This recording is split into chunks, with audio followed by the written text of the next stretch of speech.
Hello, Mark. I'm a freshman. My name is Clara. The title is Tasos Frantzolas. Everything you hear on film is a lie. I want to start by doing an experiment. I'm going to play 3 videos of a rainy day, but I've replaced the audio of one of the videos. And instead of the sound of the rain, I've added the sound of bacon frying. So, I want you to think carefully which one the clip with the bacon is. Rain falls, rain falls, rain falls. Alright, actually, I lied. They're all bacon. Bacon sizzles. Applause. My point here isn't really to make you hungry every time you see a raining scene, but it's to show that our brains are conditioned to embrace the lies. We're not looking for accuracy. So, on the subject of deception, I wanted to quote one of my favorite authors. In The Decade of Lying, Oscar Wilde establishes the idea that all bad art comes from copying nature and being realistic, and all great art comes from lying and deceiving, and telling beautiful, untrue things. So, when you're watching a movie and a phone rings, it's not actually ringing. It's being added later in post-production in a studio. All of the sounds you hear are fake. Everything, apart from the dialogue, is fake. When you watch a movie and you see a bird flapping its wings, wings flap. They haven't recorded the bird.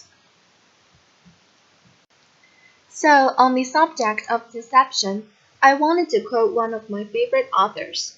In The Decay of Lying, Oscar Wilde establishes the idea that all bad art comes from copying nature and being realistic, and all great art comes from lying and deceiving, and telling beautiful, untrue things. So, when you're watching a movie and a phone rings, it's not actually ringing. It's being added later in post-production in a studio. All of the sounds you hear are fake. Everything, apart from the dialogue, is fake.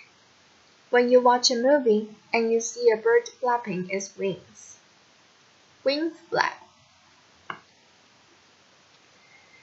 They haven't really recorded the bird. It sounds a lot more realistic if you record a sheet of shaking kitchen gloves. Flaps. The burning of a cigarette up close. Cigarette burns. It actually sounds a lot more authentic if you take a small saran wrap bowl and release it. A saran wrap bowl being released.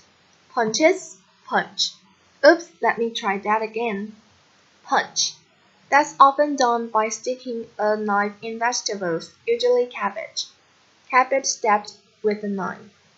The next one is breaking bones. Bones break. Well, no one was really harmed. It actually breaking celery or frozen lettuce. Breaking frozen lettuce or celery. Laughter.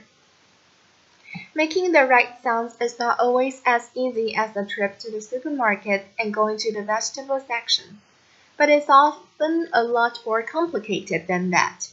So let's reverse engineer together the creation of a sound effect. One of my favorite stories comes from Frank Serafine.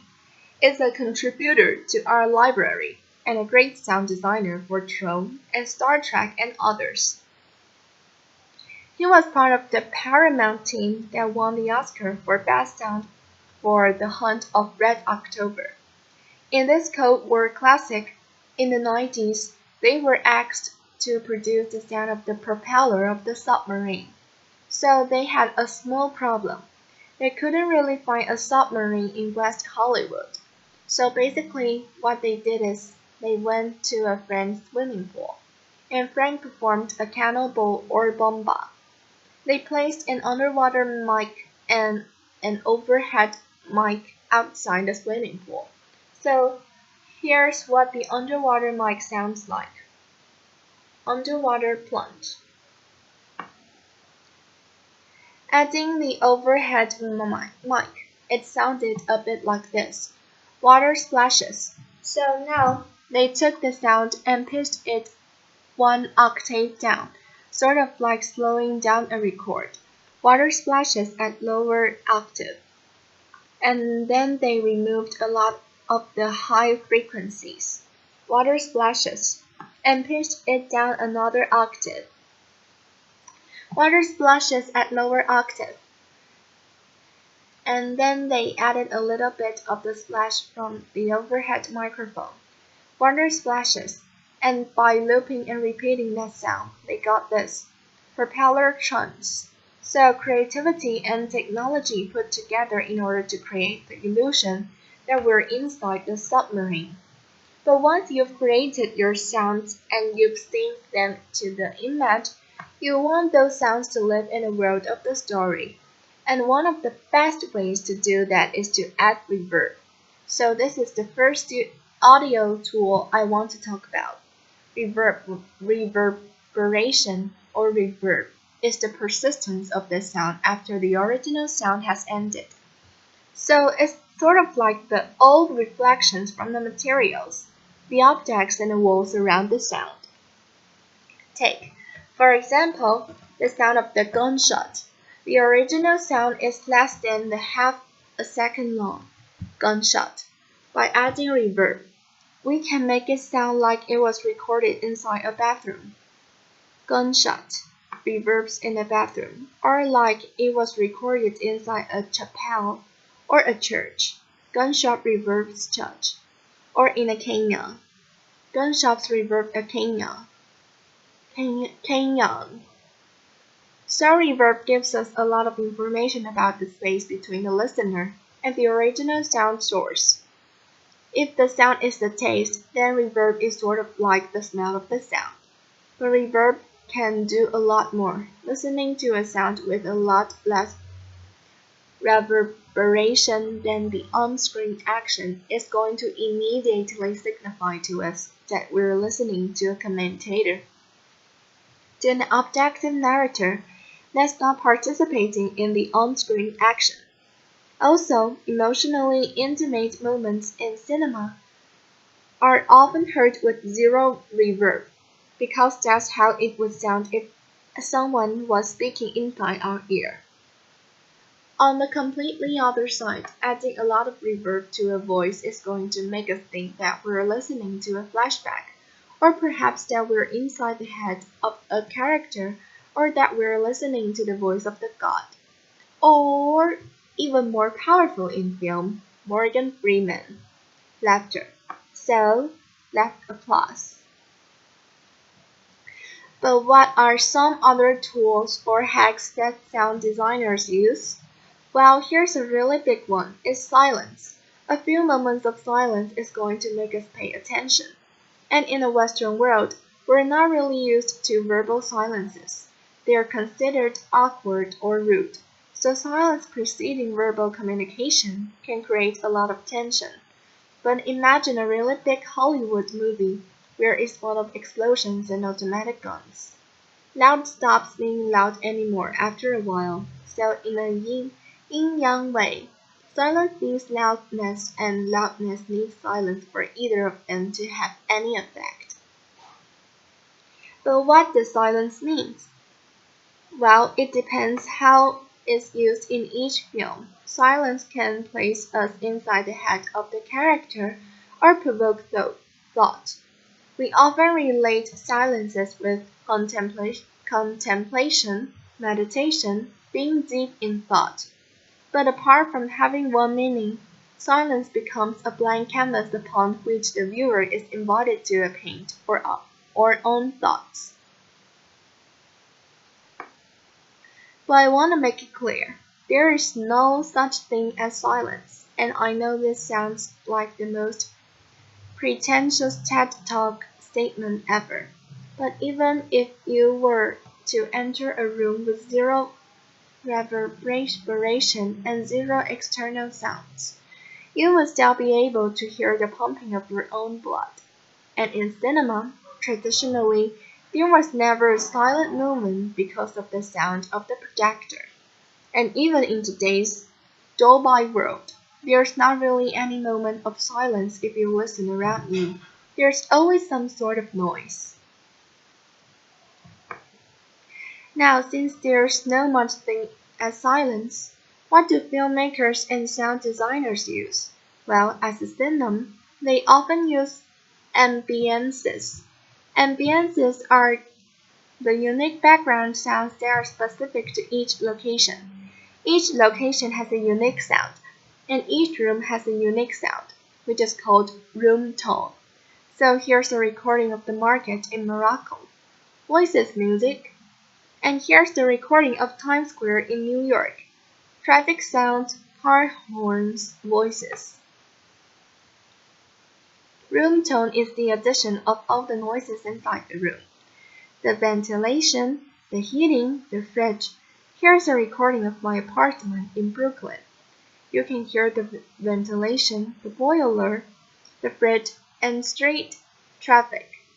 Ambiences work in a most primal way.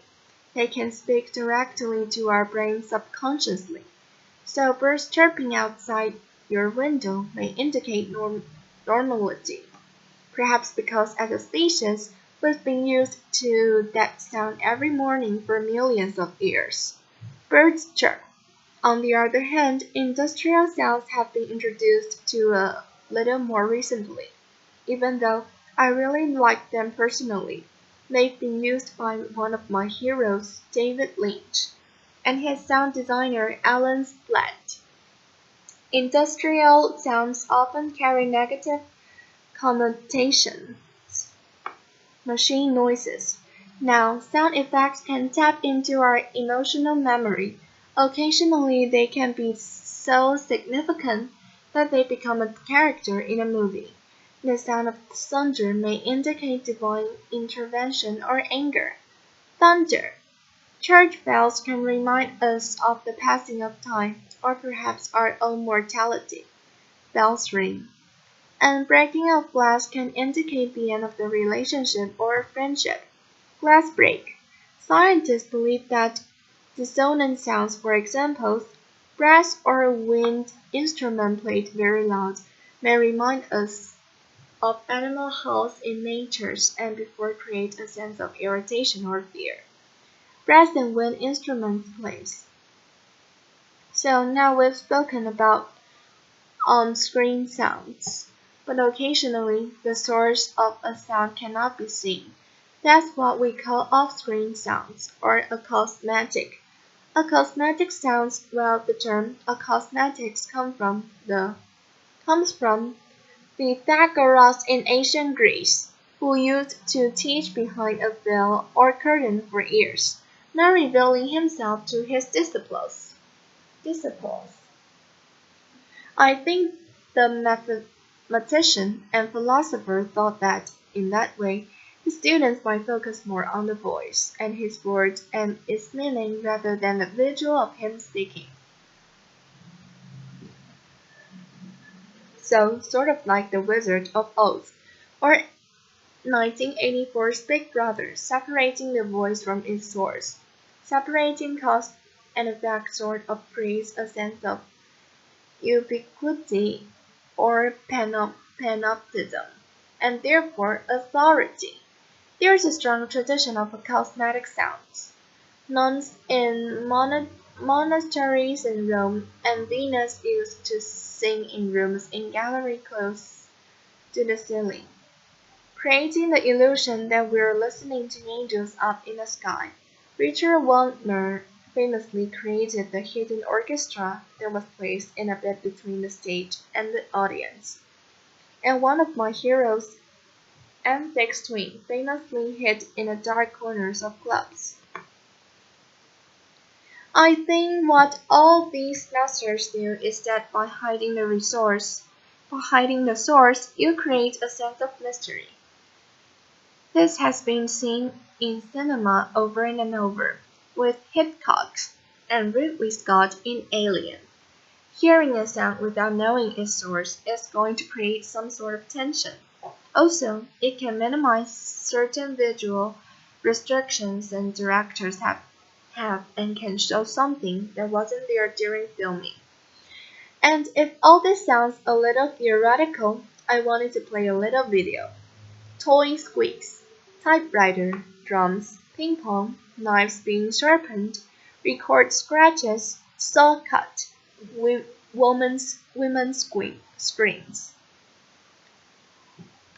What I'm sort of trying to demonstrate with these tools is that sound is a language.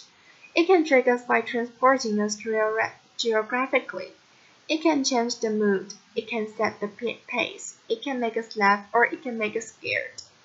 On a personal level, I fell in love with that language a few years ago and somehow managed it to make it into some sort of profession. And I think with our work through the sound library, we're trying to kind of expand the vocabulary of that language. And in that way, we want to offer the right tools to sound designers, filmmakers, and video game and app designers to keep telling even better stories and creating even more beautiful lives. So thanks for listening. Applause.